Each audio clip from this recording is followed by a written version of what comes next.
we'll do a video a little differently. Mostly because I haven't had much time to get back out in the shop over the last couple days, and I wanted to update you on some stuff that I've had done, and also some research and stuff I've bought and whatnot. Tell you a little bit more about the 820. So what the Two Cylinder Club offers is a serial number lookup service, and what we've done is I've supplied the serial number to the Two Cylinder Club, and since the 820 was built at the Waterloo plant in Iowa, anything past 1950 only really has a ship date. So depending on when your tractor was built, you can get different information. Unfortunately, for the Waterloo tractors built after 1950, there's just not that much information out there on special equipment, stuff like that. So basically, configuration is a standard diesel starting engine with power steering. It doesn't say anything about the dual power troll or the PTO, the front weight, etc. that are on the 820 now. Now, what it does say is the ship date was February 22nd, 1957. It was shipped to the branch was Calgary, Alberta, Canada.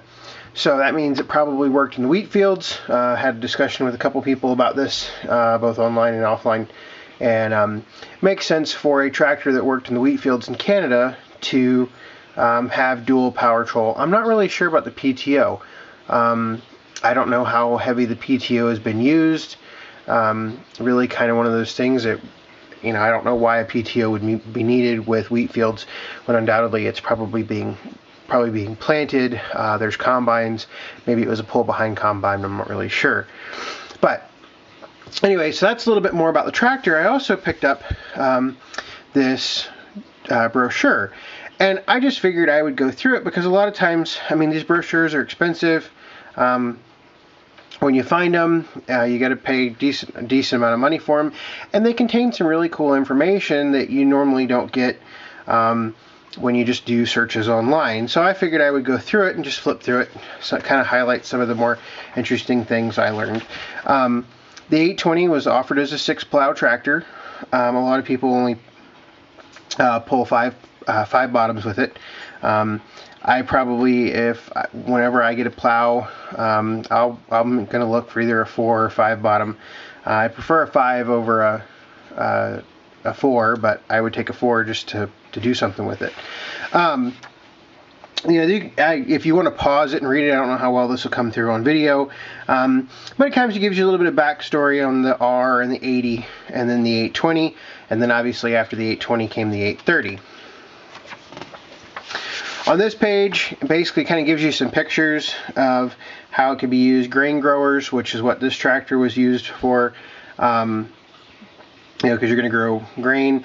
If it was shipped to the southeast or to the southern United States, Texas, Louisiana, Arkansas, stuff like that, it could be rice.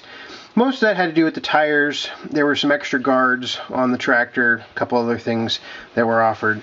And then on this page, we have up top the row crop farmers. Obviously, that'd be more Midwest, a lot of disking, stuff like that. And then vegetable growers, for the most part, California, kind of the southern U.S., stuff like that. I think this is a really cool piece of equipment right here, a land shaper. I'd love to see one of those in action one day. Certainly not something you see nowadays. The next page, we're going to kind of look at the custom power troll system. How single and double hookups. So basically, we have 2 grain drills. It should be a dual power troll system. And there's a little bit more on the power troll later in the brochure. Then we got the power steering. The R didn't come with power steering. The 80 and the 820 obviously did. There was an option for manual steering. I can't remember how much power steering the option was. I'll have to get out my price books and tack it on to the end of this video and kind of show you how much the prices were. I should have thought of that a long time ago.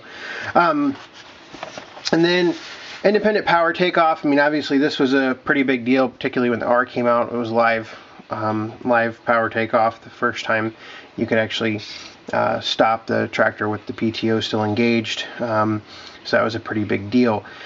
Here's another really cool picture, I think, right here with I guess it's a grader. I would call it a grader. They call it an 8-yard dirt loader, being driven by the PTO. Kind of a cool thing there. 6-speed transmission. This is something I did not know until I guess I was studying the parts book the first time I came across this, and here's a cool picture of a plow. But they were optional first gears. There's the normal 2 1/3 miles per hour. Then there's the optional 1 3/4 miles per hour. And you know, it's a creeper gear basically. I have no idea if my tractor has it or not, if my 820 has it or not. Honestly, I haven't really used first all that much. It's probably a pretty rare option. So you know, eventually I'll explore that. Kind of continuing through here. Here's some more information on the cylinder hanging brackets, which would be part of the power control system. I would love to get a couple of these brackets and cylinders for my my 820, so we'll have to get there eventually one day. You got an instrument panel, you know, everything you'd want on a tractor in the 1950s. Pretty much everything you need. Here's a foot throttle. I knew about the foot throttles prior to buying it, but it was an option on these units. Foot throttle, mounting step. I do not have a mounting step, or do I have a toolbox, which is right here. So that is something that I will have to explore in the future. Here's the float ride seat. Kind of a big deal. I will need to eventually rebuild my float ride seat. One of my cushions is extremely, or my rubber cushions is extremely soft, and so my seat's not all that great. Over here, hand clutch. I mean, we know about the hand clutch. He just talks a little bit more about the tractor. This is mostly just maintenance on these pages. Talks about construction, injectors, all the different fuel filters, oil filters, stuff like that. Piston design, everything else. This is about the pony motor. Kind of gives you the coolant flow on the pony motor. Kind of a cool little option, or a cool little diagram there. Gives you about warming up the air for the pony, etc. So that's kind of nice. This is also something my tractor does not have, is a radiator shutter. Basically, it's a control knob that goes to the operator platform that you can shut the fins, or shut the shutter on the radiator, and it will warm the tractor up a little bit faster. This is a little bit more about the power control, dual power control, etc. Breakaway couplings. Kind of a neat little section to read in the brochure.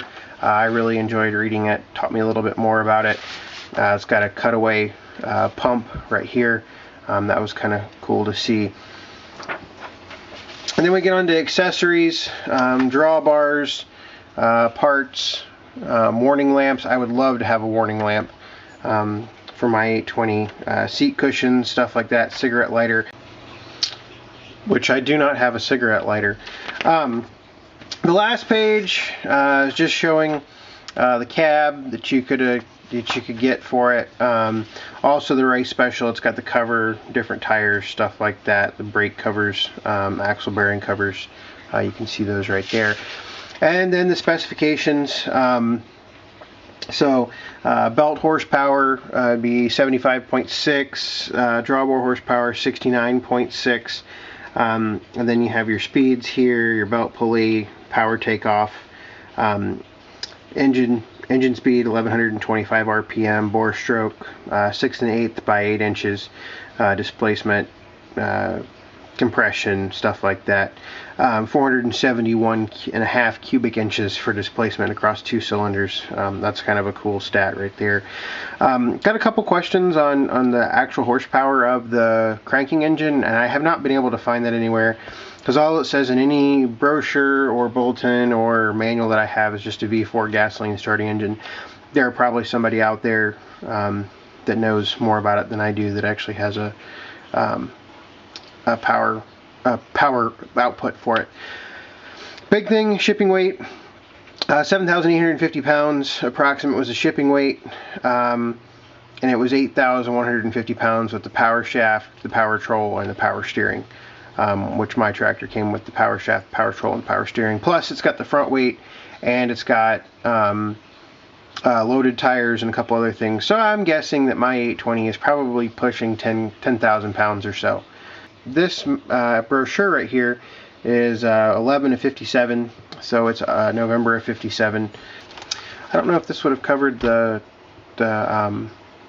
black dash or not. I don't think it would have. 11 of 57, the black dash wouldn't have come out until 58. But that's interesting thought I just thought about. I'll go find my, even though this is going to be a pretty long video, you can skip it if you want. I'm going to go find my price list, and let's see how much 820 was in 1957. Alright, got to keep this short because I'm running out of space on my SD card. So real quick, Series 820 diesel standard tread tractors.